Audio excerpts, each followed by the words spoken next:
If you saw yourself from above, you might think you were spineless. From on high, you were just the flying crown of your head top, the unseen pivot of your shoulders, and if you had them, the paddle-like extrusions of your hands and feet. Quickly, you better tilt the view and regain the drum of your chest where your heart runs, or twist the other way, make sure your ass is still there. Guarding one, I have the other two. You can't feel the figure below from here, but you can see the cars passing by outside the building. In this foreign view, some of them look like they might just drive in through the wall and hit your inert frame beneath. But that's just the adjustment of sight setting in. For now, they keep moving on and out of frame as you settle into the comfort that some things may tend to go on the way they went before. There are strangers around. You realize how thin the wall really is and that people and crowds all sort of look the same. Shadows move with headlights and leaves with wind. It all fits so perfectly together. Gorgeously irregular rhythms complete one another without decision. The whole world is squirming and seems to at least match, if not sometimes exceed, the eerie stillness of the you below in vibrancy. Behind a couple other cars in the alley. From here, you can almost imagine how it would feel to forget your attachment to that one figure, letting it collapse into the movement that surrounds.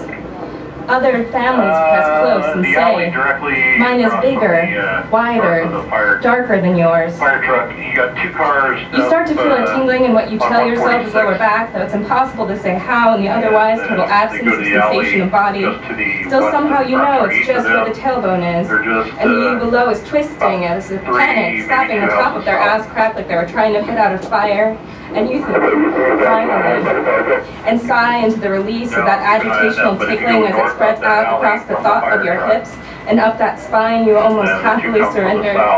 Heat in your cheeks. The fabric against your skin is too loud, like every fiber is magnified and every nerve at once screams its individual observation of touch until you think you'll scream yourself.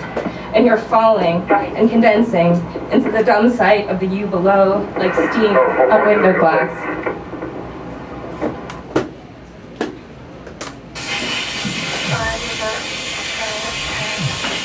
Could you turn that down a little? The sensuality of the keylogger knows very little about the movements of trash pickers until now.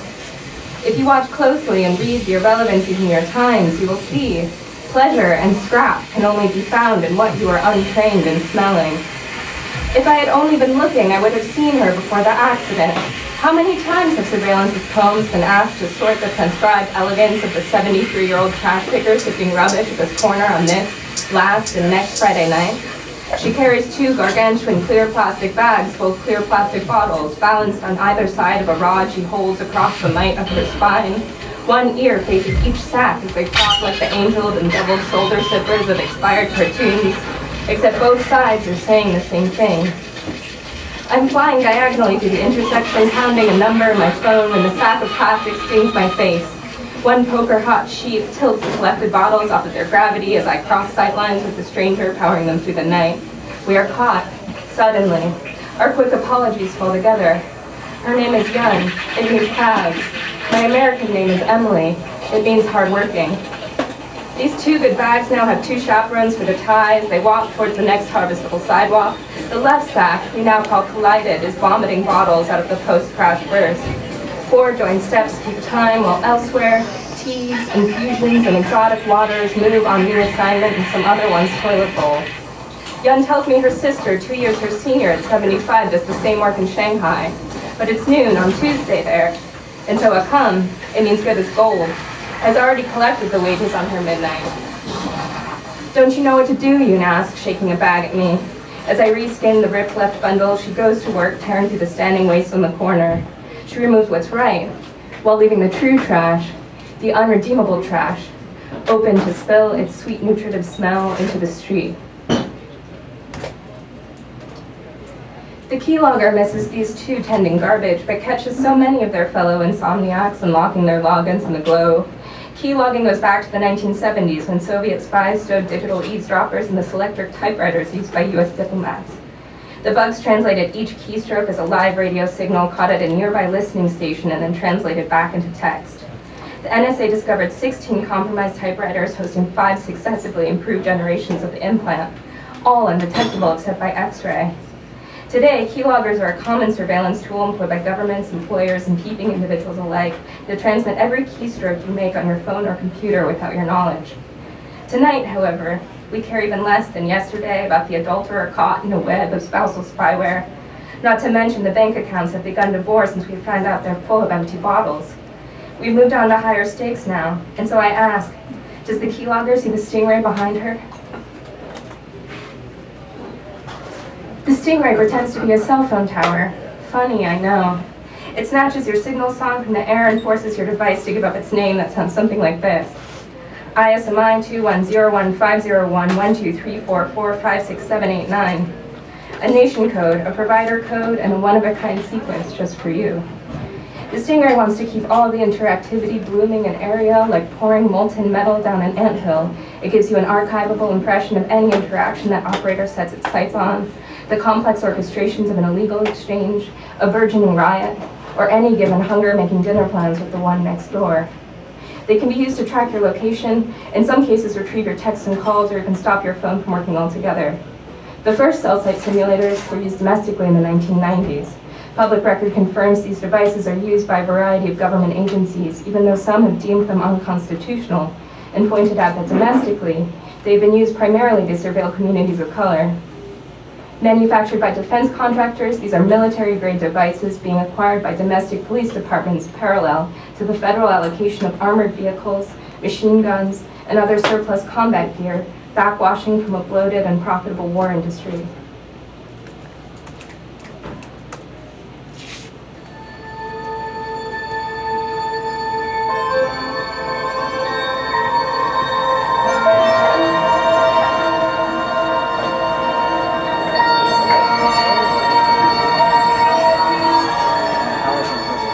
I begin to forget things, the names of neighbors, the streets that led to the one I'm finding.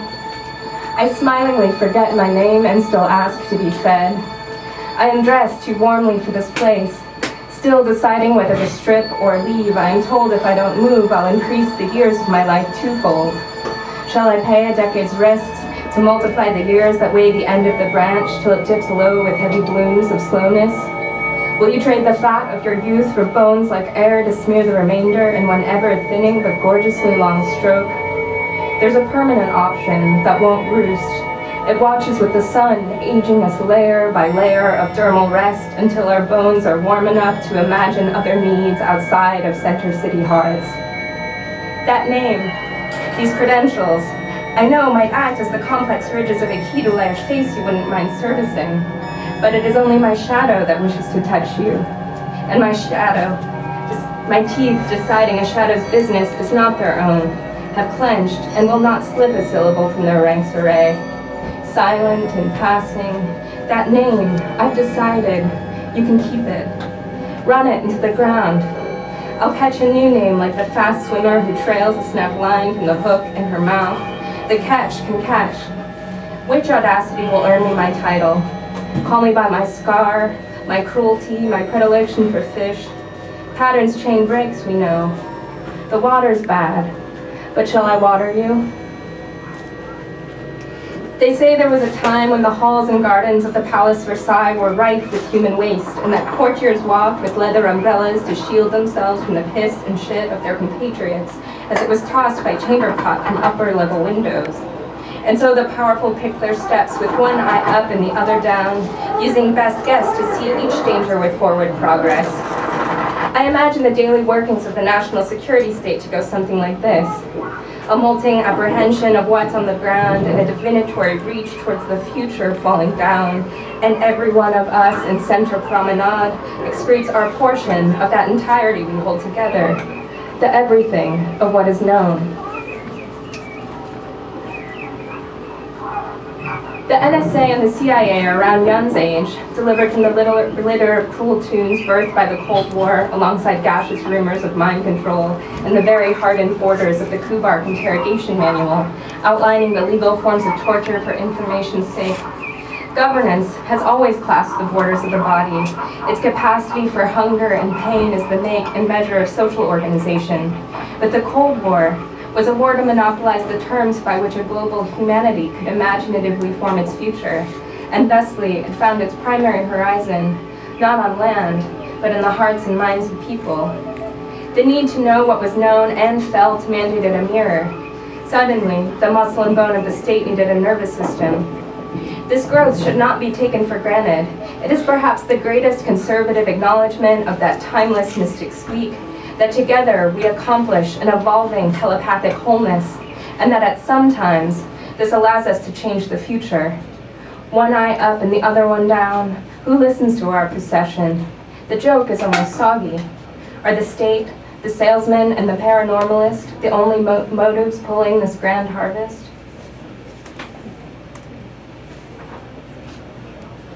The hole. It just keeps popping. The bottles rip through each successive bag.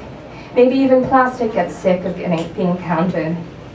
Yun pulls 2 clean sheets of newspaper from her apron pocket and lays them down on the curb for us to sit. The bottles are forcefully ejecting from the reiterated tear now. The rolling purrs against the pavement and pops against the curb and back again until the area is scratched in soft jazz syncopation. Yun is pissed. As a joke, I pop an acorn from my pocket and swallow it whole. Legend has it the druids of Gaul consumed acorns before divining the future. They called them the nuts of wisdom. The slapback is, before the nut even hits my stomach, the knowledge stored therein catalyzes the withheld acids and bores its way out. By the time I look to assess, a larval oak weevil has already chewed its escape from the down nut and evacuates from the new hole at my center. Yun covers both hands in fresh newspaper and spreads them over the gap as I did with the torn bag of recyclables. But there's a rumbling there that won't be contained. The weevil worm has taken shelter on my shoulder, though it's unclear that provides any kind of adequate safety, as there's a blooming oak sapling erupting from my core and reaching further all the time, so the roots are exceeding my belly, and before she can pull back, Yun is caught in their thrall, her arms still wrapped around me to shelter the now-filled hole. "What's happening to us?" I scream, and as I do, Yun's voice sounds in unison and answers in chorus with my own. "What do you mean? It's natural." Nevertheless, our tandem throats oppose together. "What are we now?" And we answer, "A planet."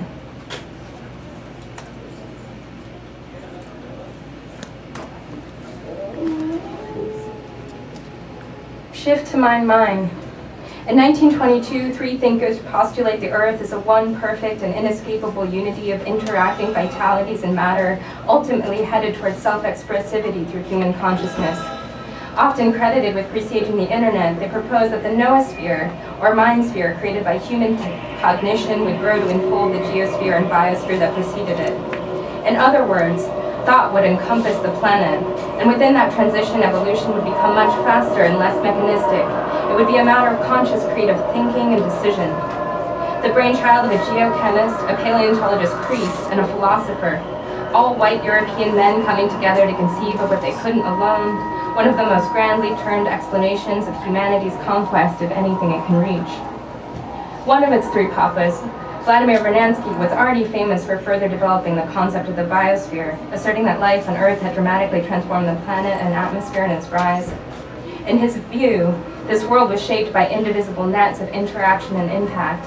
He believed that human understanding of planetary dynamics would inevitably deepen, enabling us to consciously navigate the intricate interdependence of elements in, quote, nature's economy, and even intervene at the foundational level of atomic processes. In this way, creative thought would transform physical reality. He emphasized that the process of the noosphere's emergence would be accomplished through technology, and that its effect on all life and matter would be profound. He implored that such irreversibility should be progressed responsibly, and that governments, as stewards of the people and Earth, should play an active role in that navigation. Before his death in January of 1945, he worked for the USSR as an early advocate for nuclear power and as an advisor on the Soviet atomic bomb project, dying before it bore fruit.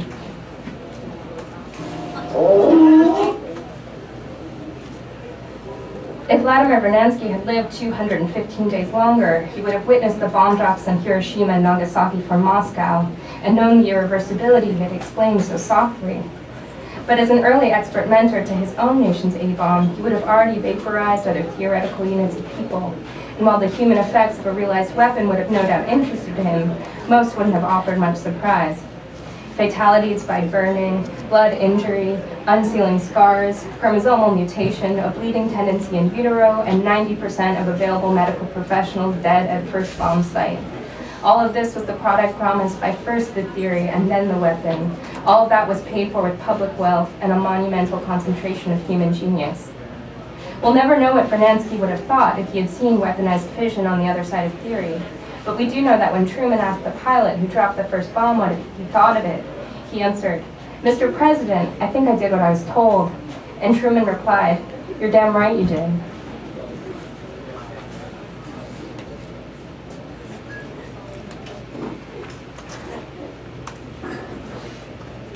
The cage was finished.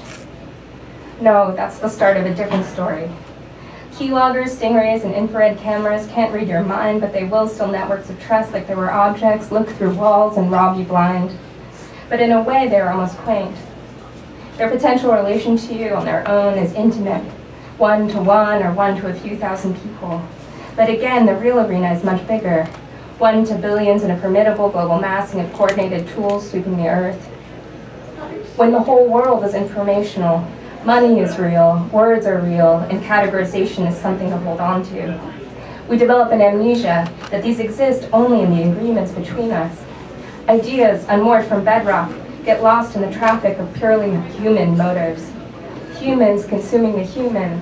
They say cannibals develop brain rot. Because you are housed in information machines and their sensors, data sheds off of you helplessly like carbon dioxide in your exhale. Even death offers no rest, since termination too is tons of redundant information, as your phantoms and record will then be updated and continue to interview in statistical archives. In that cream that floats atop our physical world, every one thing here is multiplied into a potential infinitude there.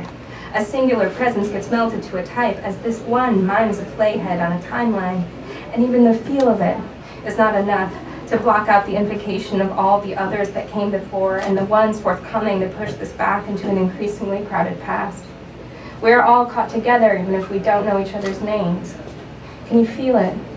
Reach out to touch your fellow traveler as we are sucked through authoritative filters to be judged and condemned by software that will never die, except to be upgraded.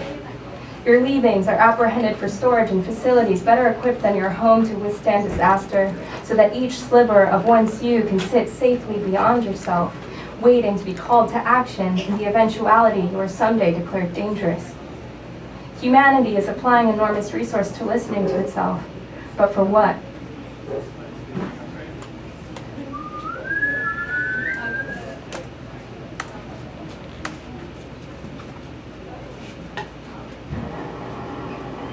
It is said the Bodhisattva of compassion opened their ears to hear the sufferings of all sentient beings, and their heads shattered into 11 pained and useless pieces under that work. By blessed intervention, the 11 shards were set back on the stem of their neck, where each became one of 11 heads. It was then they were renamed Avalokiteshvara, or they who look down upon the cries. Avalokiteshvara, suddenly able to perceive the immense suffering that surrounded them, tried to reach out to all of those in need at once, but their 2 arms shred with that strain, and again by intervention, the hair-thin strands of one's arm were strengthened to become 1,000 arms with which to reach all of those seeking aid on the moving fields of samsara.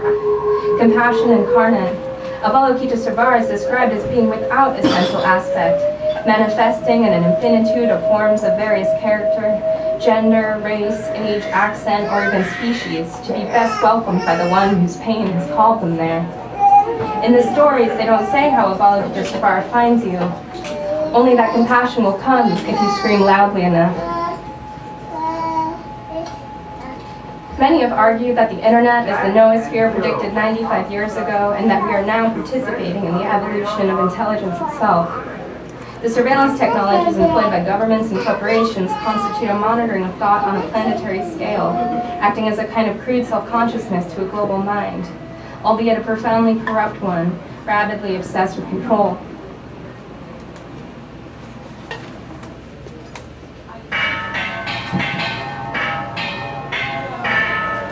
Espionage is as old as civilization itself, but the invention of long-term civilian surveillance organizations emerged from global colonialism. Filipinos had already sustained a continuous 333 years of resistance to colonization by the Spanish, British, and then the Spanish again, by the time 48 years of U.S. occupation began. The first major organized intelligence collection conducted by the USA was made in the Philippines to squash the then powerful native sovereignty movement. A hugely ambitious operation headed by future President William Taft, it is estimated that 70% of Manila's population was registered, along with full details of their physical appearance, financial histories, and political and social affiliations. The techniques that proved so successful for deterring revolt in Manila were brought back to the States in 1918 when the passage of the Sedition Act, a legalized critique of the U.S. government, and cleared the way for a massive domestic surveillance boom that resulted in over 10,000 arrests of anti-war and socialist activists. The powerful public outcry that resulted was enough to quiet development until after World War II, when Pearl Harbor and the looming threat of atomic war would set off a swell to birth the modern surveillance state that would proceed to attack all major revolutionary movements in the United States, including but not limited to entirely brazen assaults on the civil rights, Black power, indigenous sovereignty, environmentalist, anti-globalization, and anti-imperialist movements. Like they were separate. Authority always has a fetish for time. It will automatically seek to perpetuate itself into the future, creating dams in the flow of change. From its inception under colonialism, the fantasy of self-replicating control through indefinite surveillance has been with us. Deployed under the public promise of safety, the weaponization of information technologies has repeatedly been implemented to assassinate creative leaps towards justice, penetrating the space between motive and motion to isolate the guiding heart from its natural expression through action. The astounding innovations in communications over the course of our lifetimes have expanded this potential by magnitudes.